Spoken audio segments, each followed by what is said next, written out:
News channel కు స్వాగతం.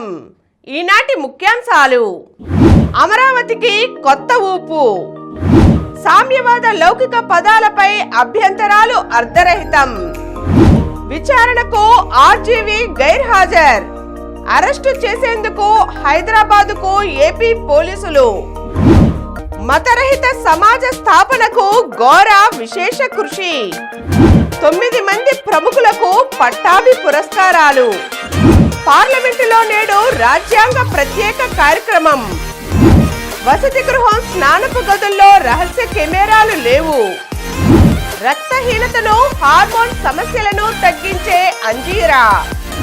ఈరోజు వార్తలను చూద్దాం. అమరావతికి కొత్త ఊపు. అమరావతికి కొత్త ఊపు వస్తోంది. రాజధాని నిర్మాణానికి త్వరలోనే మరో 16,000 కోట్లు రుణం రాబోతోంది.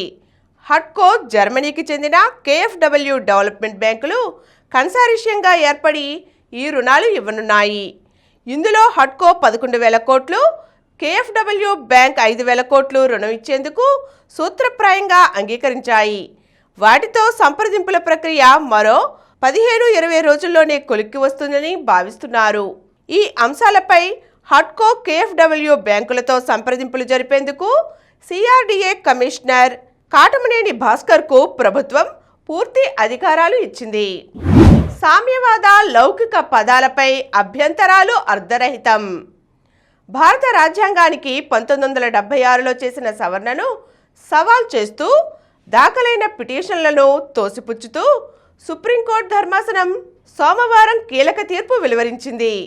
పార్లమెంటుకు రాజ్యాంగ ప్రవేశికను సవరించే అధికారం ఉందంటూ అధికరణం 368ని ప్రస్తావించింది. 42వ రాజ్యాంగ సవరణ ద్వారా అప్పటి ఇందిరాగాంధీ ప్రభుత్వం రాజ్యాంగ ప్రవేశికలో లౌకిక సామ్యవాద సమగ్రత పదాలను చేర్చింది. వీటిలో లౌకిక సామ్యవాద పదాలపై అభ్యంతరం తెలుపుతూ రాజ్యసభ మాజీ సభ్యుడు సుబ్రహ్మణ్య స్వామి, న్యాయవాది అశ్విని ఉపాధ్యాయ్, బలరాం సింగ్ విడివిడిగా పిటిషన్లు దాఖలు చేశారు. మన రాజ్యాంగంలోనే సమానత్వ భావన అంతర్లీనంగా ఉందని విడిగా 7 పేజీల తీర్పు రాసిన జస్టిస్ సంజయ్ కుమార్ పేర్కొన్నారు. రాజ్యాంగ మౌలిక స్వరూపానికి భంగం కలిగించే సవరణలను న్యాయస్థానంలో సవాల్ చేయవచ్చునని తెలిపారు. నేడు పార్లమెంట్లో రాజ్యాంగ ప్రత్యేక కార్యక్రమం. రాజ్యాంగం ఆమోదం పొంది 75 ఏళ్లు పూర్తయిన సందర్భంగా ఈరోజు పాత పార్లమెంట్ ప్రాంగణంలోని సెంట్రల్ హాల్లో వేడుకలు నిర్వహించనున్నారు. రాష్ట్రపతి ద్రౌపది ముర్ము నేతృత్వంలో జరగనున్న ఈ కార్యక్రమంలో లోక్సభ, రాజ్యసభ సభ్యులందరూ పాల్గొంటున్నారు. రాష్ట్రపతితో పాటు ఉపరాష్ట్రపతి జగదీప్ ధన్కడ్, లోక్సభ స్పీకర్ ఓం బిర్లా ఇందులో ప్రసంగించనున్నారు. ప్రధాని మోదీ ఇందులో పాల్గొంటారని, కానీ ఆయన ప్రసంగించరని స్పష్టం చేశారు. అంతకుముందు పార్లమెంటు ఉభయ సభల్లో ప్రతిపక్ష నేతలకు కూడా ఈ కార్యక్రమంలో మాట్లాడే అవకాశం ఇవ్వాలంటూ ఇండియా కూటమి పార్టీల నేతలు ఓం బిర్లాకు లేఖ వ్రాశారు.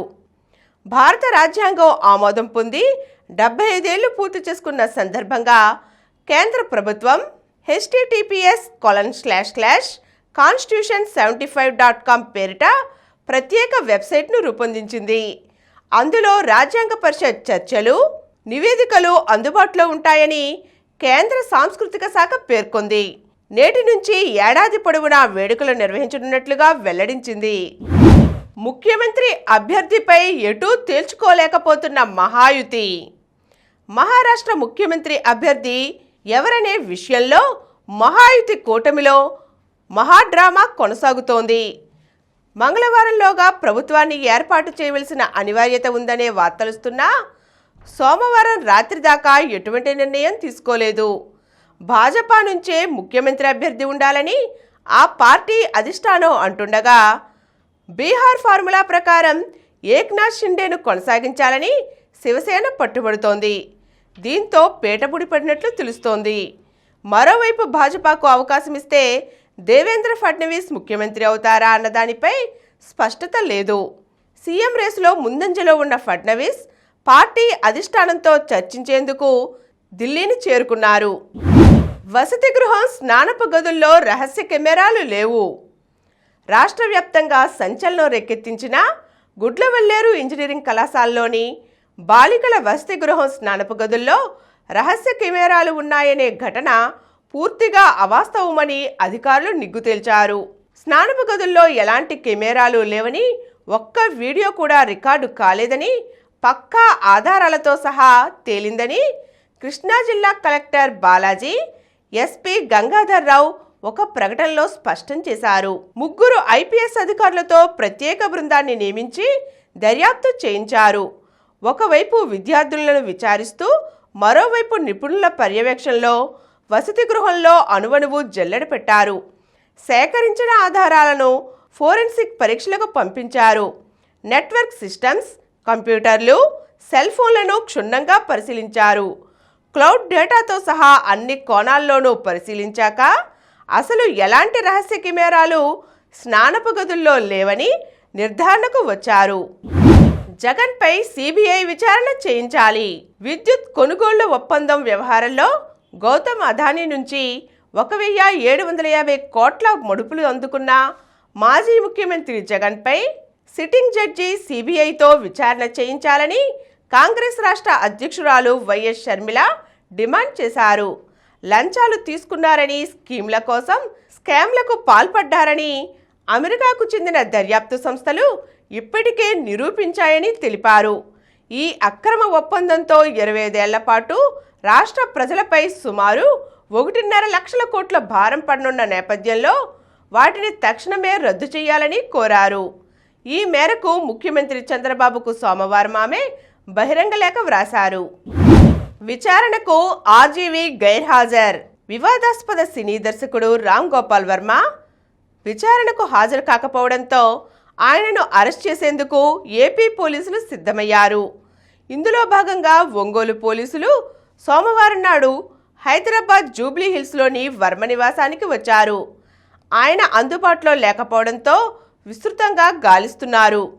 సార్వత్రిక ఎన్నికలకు ముందు వ్యూహం సినిమా ప్రచార సమయంలో తెదేపా అధినేత చంద్రబాబు, జనసేన అధ్యక్షుడు పవన్ కళ్యాణ్పై సామాజిక మాధ్యమాల వేదికగా అసభ్యకర పోస్టులు పెట్టారన్న ప్రకాశం జిల్లా మద్దిపాడు మండలం తెదేపా ప్రధాన కార్యదర్శి రామలింగయ్య ఫిర్యాదు మేరకు ప్రకాశం జిల్లాలో ఆర్జీవీపై కేసు నమోదైంది. ఈ కేసుకు సంబంధించిన విచారణకు సోమవారం ఆయన ఒంగోలు రూరల్ పోలీస్ స్టేషన్లో హాజరు కావాల్సి ఉండగా విచారణకు గైర్హాజరు కావడంతో ఆయనను అరెస్ట్ చేసేందుకు ఒంగోలు జిల్లా పోలీసులు హైదరాబాద్ వెళ్లారు. ఆయన అక్కడ లేకపోవడంతో పాటు ఆయన ఫోన్ కూడా స్విచ్ ఆఫ్ చేసి ఉంది. ఆర్జీవీ హైదరాబాద్లో లేరని, సినిమా షెడ్యూల్ ప్రకారం ఇతర ప్రాంతాల్లో ఉన్నారని ఇంటి వద్ద ఉన్న సిబ్బంది పోలీసులకు తెలిపారు. ఇంతలో వర్మ తాను తమిళనాడు రాష్ట్రం కోయంబత్తూరులోని ఒక కార్యక్రమానికి హాజరైనట్లుగా ఎక్స్లో పోస్ట్ చేశారు. రాగిల్లిన రాజ్యాంగం. తెలంగాణలోని వరంగల్కు చెందిన వైద్య ఆరోగ్య శాఖ విశ్రాంత ఉద్యోగి వడ్డేపల్లి గోపాల్ రాజ్యాంగంపై తన అభిమానాన్ని చాటుకున్నారు. దాదాపు 7 నెలల పాటు శ్రమించి 260 రాగి రేకులపై రాజ్యాంగాన్ని ఆవిష్కరించారు. పలుచటి రాగి పత్రాలపై ఇంకు అయిపోయిన బాల్పెన్తో 2023 నవంబర్లో మొదలుపెట్టి ఈ ఏడాది మే వరకు ఒక్కో అక్షరాన్ని చెక్కారు. దీని బరువు 18 కిలోల వరకు ఉంటుందని, ఇందుకు 50,000 వరకు ఖర్చయిందని గోపాల్ తెలిపారు. భారత అమృతోత్సవాల సందర్భంగా ఈ ఆలోచన తనకు వచ్చిందన్నారు. ఆకట్టుకుంటున్న దక్షిణ కోస్తా రైల్వే జోన్ కార్యాలయం ఆకృతి. విశాఖ కేంద్రంగా దక్షిణ కోస్తా రైల్వే జోన్ ప్రధాన కార్యాలయం భవన నిర్మాణ పనులకు రైల్వే శాఖ టెండర్లు పిలిచింది. భవన సముదాయాన్ని B1, B2, G+9 అంతస్తులుగా నిర్మించేందుకు ప్రణాళిక రూపొందించారు. అందుకు సంబంధించిన DPRలో పేర్కొన్న ఆకృతి అందరినీ ఆకట్టుకుంటోంది. మొత్తంగా భవనాన్ని 27,548.3 చదరపు అడుగుల విస్తీర్ణంలో నిర్మించనున్నారు. వాహనాల పార్కింగ్కు మొదటి బేస్మెంట్లో 100 కార్లు, 125 ద్విచక్ర వాహనాలు, రెండో బేస్మెంట్లో 100 కార్లు, 90 ద్విచక్ర వాహనాలు, 6 బయట పార్కింగ్ స్థలంలో మరిన్ని వాహనాలు నిలిపేలా డిజైన్ చేశారు. క్రింది అంతస్తులో control room, auditorium, back office, వంటశాల వంటివి ఉంటాయి. 9 మంది ప్రముఖులకు పట్టాభి పురస్కారాలు. డాక్టర్ పట్టాభి కళాపీఠం 14వ వార్షికోత్సవం సందర్భంగా గుంటూరు 2/7 బ్రాడిపేటలోని గుర్రం జాషువా విజ్ఞాన కేంద్రంలో ప్రతిభావంతులైన 9 మందికి పట్టాభి పురస్కారాలు అందజేశారు. సభకు ముఖ్య అతిథిగా హాజరైన పద్మశ్రీ పురస్కార గ్రహీత సివి రాజు మాట్లాడుతూ కళలకు ఆదరణ తగ్గుతుందని, కళాకారులకు కొదవలేదని, రాష్ట్రంలో కళలను ఆదరించవలసిన అవసరం ఉందని అన్నారు. కళలు మనోవికాసానికే కాకుండా మనిషి మంచి ప్రవర్తన కలిగి జీవించేందుకు దోహదపడతాయని అన్నారు. డాక్టర్ జి సమరం మాట్లాడుతూ కళలు అజరామరమని, కళాకారులను ప్రోత్సహించవలసిన బాధ్యత ప్రభుత్వంపై ఉందని అన్నారు. కళలు దేశ ఔన్నత్యానికి, సంస్కృతికి అద్దం పడతాయని అన్నారు.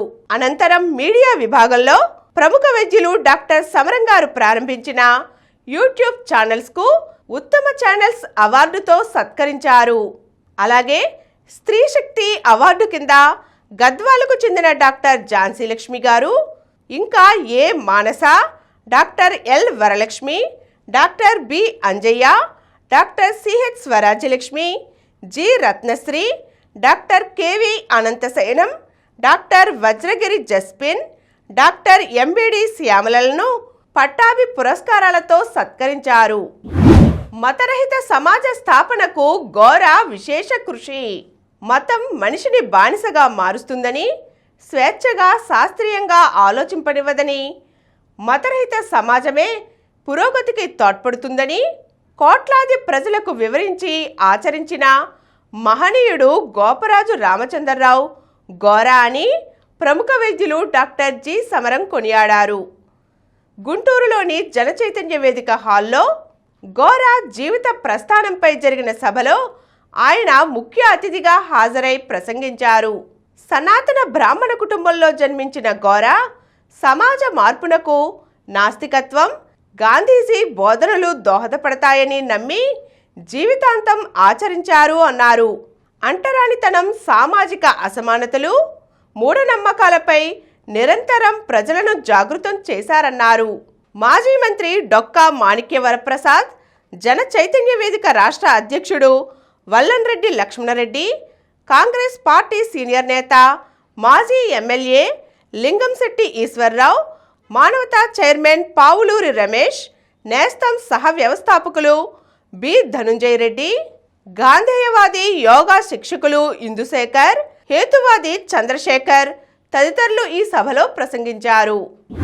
రక్తహీనతను, హార్మోన్ సమస్యలను తగ్గించే అంజీరా ఈ తరం అమ్మాయిల్లోనూ అమ్మల్లోనూ ఎక్కువగా కనిపిస్తున్న సమస్య రక్తహీనత. దీన్ని తగ్గించడంతో పాటు అనేక పోషకాలను శరీరానికి అందిస్తుంది అంజీరా. ఎండు రూపాల్లో ఇది దొరుకుతుంది.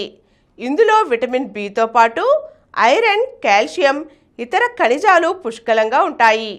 దీంతో రక్తహీనత సమస్య పూర్తిగా తగ్గుతుంది.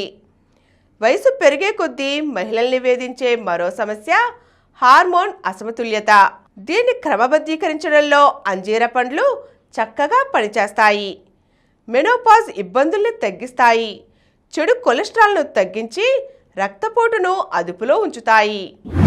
ఇప్పుడు కొన్ని సంక్షిప్త వార్తలు చూద్దాం. జేఈఈ మెయిన్కు 12.80 లక్షల దరఖాస్తులు.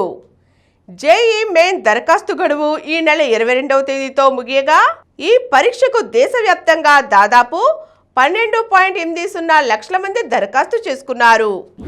విదేశీ పక్షులతో సందడిగా ఉప్పలపాడు కేంద్రం.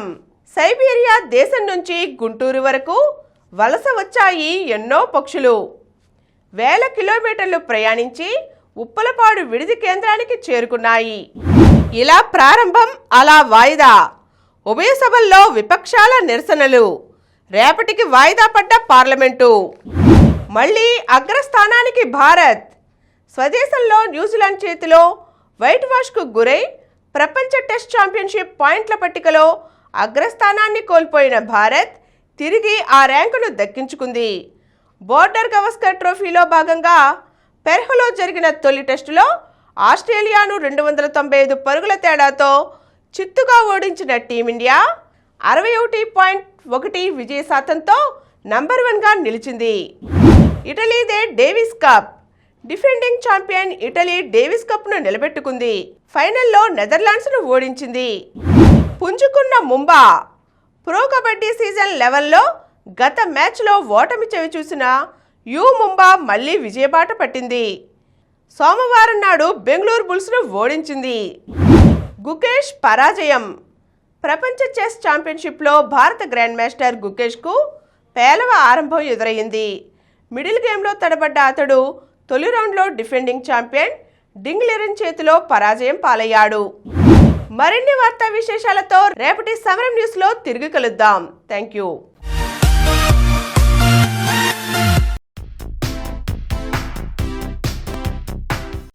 ప్రతిరోజు వార్తా విశేషాల కోసం అనతి కాలంలోనే 20 కోట్ల వ్యూస్ సాధించిన సమరం ఛానల్ సమర్పించు సమరం న్యూస్ ఛానల్కు సబ్స్క్రైబ్ చేయండి, లైక్ చేయండి, మీ ఫ్రెండ్స్కి షేర్ చేయండి.